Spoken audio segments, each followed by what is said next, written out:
Hello everyone, welcome back to Lakshya कम्पसन।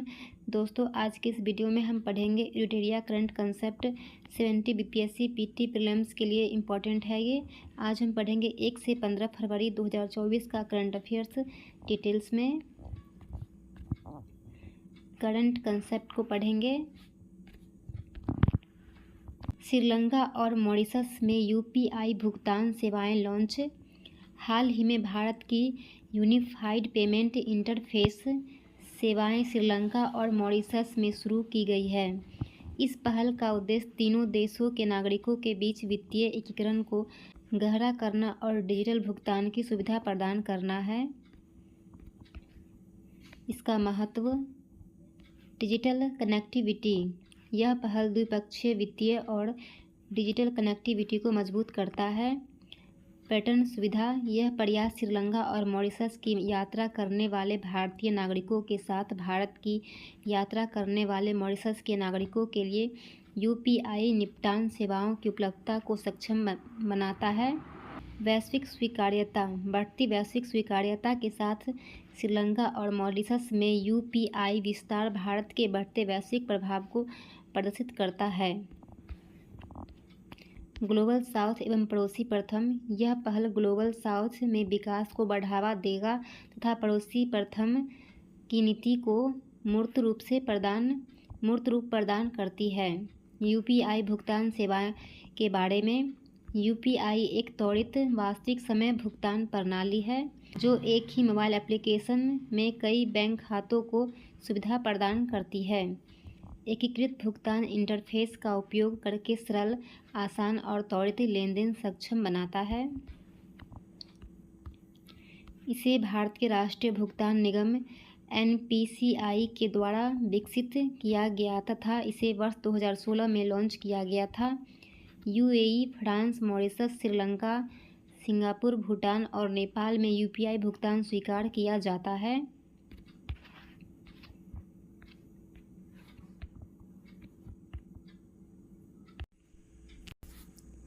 Swati portal.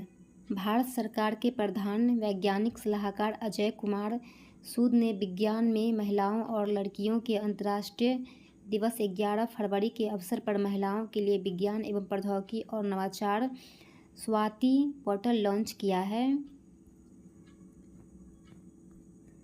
Swati का full form science for women A technology and innovation. Swati portal उद्देश्य STEMM विज्ञान, प्रौद्योगिकी, engineer, गणित और चिकित्सा में भारतीय महिलाओं और लड़कियों का प्रतिनिधित्व करने वाला एक ऑनलाइन पोर्टल बनाना है।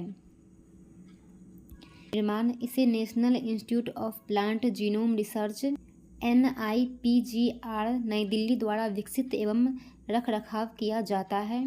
इसमें भारत की प्रतिष्ठित महिला वैज्ञानिकों की प्रोफाइल शामिल है जो पद्म पुरस्कार, शांति स्वरूप भटनागर पुरस्कार या स्त्री शक्ति विज्ञान सम्मान जैसे प्रतिष्ठित सम्मान प्राप्त करता है। इसका महत्व। यह STEMM समुदाय में लिंग अंतर की चुनौतियों का समाधान करेगा। यह महिलाओं में जागरूकता बढ़ाने, आलोचनात्मक सोच को बढ़ावा देने और महिलाओं के सामने आने वाली सामाजिक आर्थिक चुनौतियों का समाधान करने में महत्वपूर्ण है।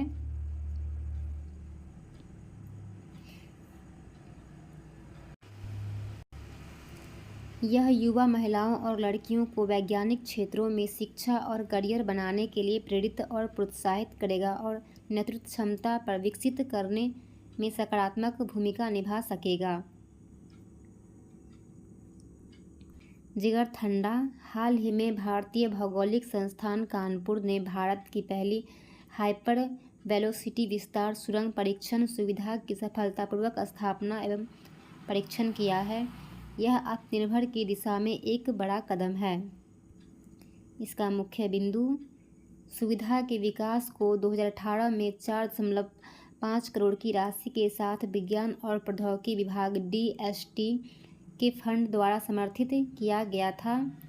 यह सुविधा IIT के द्वारा विकसित की गई और यह हाइपरसोनिक स्थिति का अनुकरण करते हुए 3 से 10 किलोमीटर सेकंड के बीच उड़ान गति उत्पन्न करने में सक्षम है।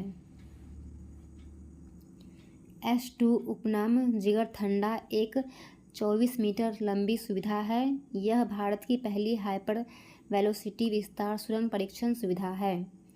इसे स्वदेशी रूप से विकसित किया गया था और यह गगनयान, RLV और हाइपरसोनिक क्रूज मिसाइल को सहित इसरो और DRDO के चल रहे मिशनों के लिए एक मूल्यवान परीक्षण सुविधा है।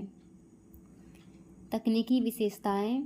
सुविधा में 4 प्रमुख खंड शामिल हैं: free piston driver, spindle tube shock acceleration tube और हाइपरसोनिक प्रवाह उत्पन्न करने और बनाए रखने के लिए उच्च वैक्यूम प्रणाली वाला परीक्षण अनुभाग।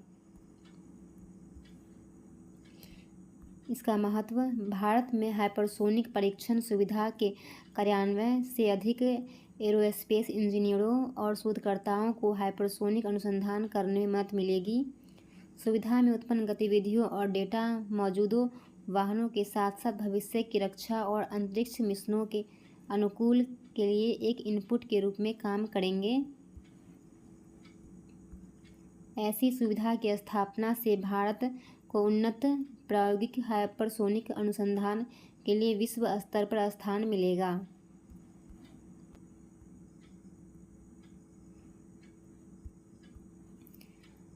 विंध्याचली छात्रवृत्ति कार्यक्रम। केंद्रीय शिक्षा और कौशल विकास एवं उद्यमिता मंत्री श्री धर्मेंद्र प्रधान ने EDCIL विंध्याचली छात्रवृत्ति कार्यक्रम का शुभारंभ किया है। इसका उद्देश्य शिक्षा के पहुंच और अवसरों के माध्यम से सशक्तिकरण, राष्ट्र निर्माण में भी नागरिकों का सामूहिक प्रयास। मुख्य बिंदु। EDCIL विंध्याचली छात्रवृत्ति कार्यक्रम राष्ट्रीय शिक्षा नीति 2020 के अनुरूप एक शक्तिशाली शक्ति है। इसका उद्देश्य गुणवत्तापूर्ण शिक्षा और उच्च शिक्षा संस्थानों तक पहुंच के अवसरों में क्रांतिकारी बदलाव लाना। यह पहल वित्तीय साधनों की कमी वाले मेधावी नवोदय विद्यालय के छात्रों को उच्च गुणवत्ता वाले शिक्षण प्रणालियों तक पहुंच सुनिश्चित करती है। देश भर में नवोदय विद्यालयों में भाग लेने वाले 11वीं एवं 12वीं कक्षा के छात्र इससे शामिल हो सकते हैं। विंध्याचली कार्यक्रम गैर सरकारी भागीदारों और CSR अनुदान, राष्ट्रीय और अंतर्राष्ट्रीय दाताओं और प्रभावशाली निवेशकों से सहायता और धन जुटाता है। विंध्याचली के तहत विशेष रूप में एक फिनटेक प्लेटफॉर्म तैयार किया गया है जिससे छात्र और प्रत्यक्ष लाभ हस्तांतरण DBT के रूप में प्रयोजन वितरित किया जाएगा।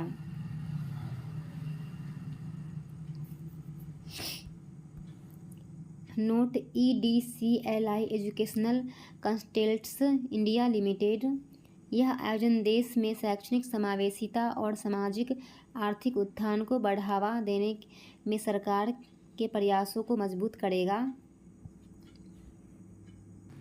कैमरून ने नागोया प्रोटोकॉल को अपनाया।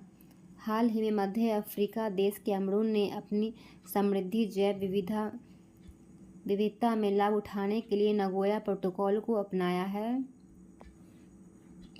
इसका लाभ। इस प्रोटोकॉल को अपनाने से कैमरून में शोधकर्ताओं को जैव प्रौद्योगिकी अनुसंधान, विकास और अन्य गतिविधियों के लिए जिसके बदले में उनके उपयोग से किसी भी लाभ को उचित हिस्सा मिलता है, उनका एक ढांचा स्थापित होगा। स्वदेशी और स्थानीय समुदाय एक कानूनी ढांचे के माध्यम से लाभ प्राप्त कर सकते हैं जो आनुवंशिक संसाधनों से जुड़े पारंपरिक ज्ञान के मूल्य का सम्मान करता है। नागोया प्रोटोकॉल आनुवंशिक संसाधनों तक पहुंच और उनके उपयोग से उत्पन्न होने वाले लाभों के उचित और न्यायसंगत बंटवारे पर नागोया प्रोटोकॉल एक कानूनी रूप से बाध्यकारी वैश्विक समझौता है जो जैविक विविधता पर कन्वेंशन CBD की पहुंच और लाभ साझाकरण दायित्वों को लागू करता है। इसे वर्ष 2010 में नागोया, जापान में अपनाया गया तथा इसे अक्टूबर 2014 में लागू किया गया। इसमें आनुवंशिक संसाधनों से जुड़े पारंपरिक ज्ञान को भी शामिल किया गया जो जो CBD द्वारा कवर किया जाता है। यह संसाधन उपयोग से होने वाले लाभों को उचित बंटवारा सुनिश्चित करता है। नोट भारत भी एक सदस्य राष्ट्र है। भारत 11 मई 2011 को हस्ताक्षर किए थे।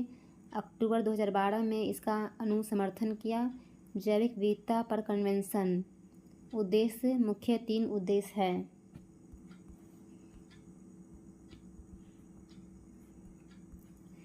जैविक विविधता का संरक्षण, जैविक विविधता का सतत उपयोग, जैविक विविधता का सतत उपयोग। जैविक विविधता पर कन्वेंशन प्रकृति संरक्षण और प्राकृतिक संसाधनों के सतत उपयोग के क्षेत्र में सबसे व्यापक एवं बाध्यकारी अंतर्राष्ट्रीय समझौता है। वर्तमान में इसमें 196 अनुबंधित पार्टियां देश शामिल हैं।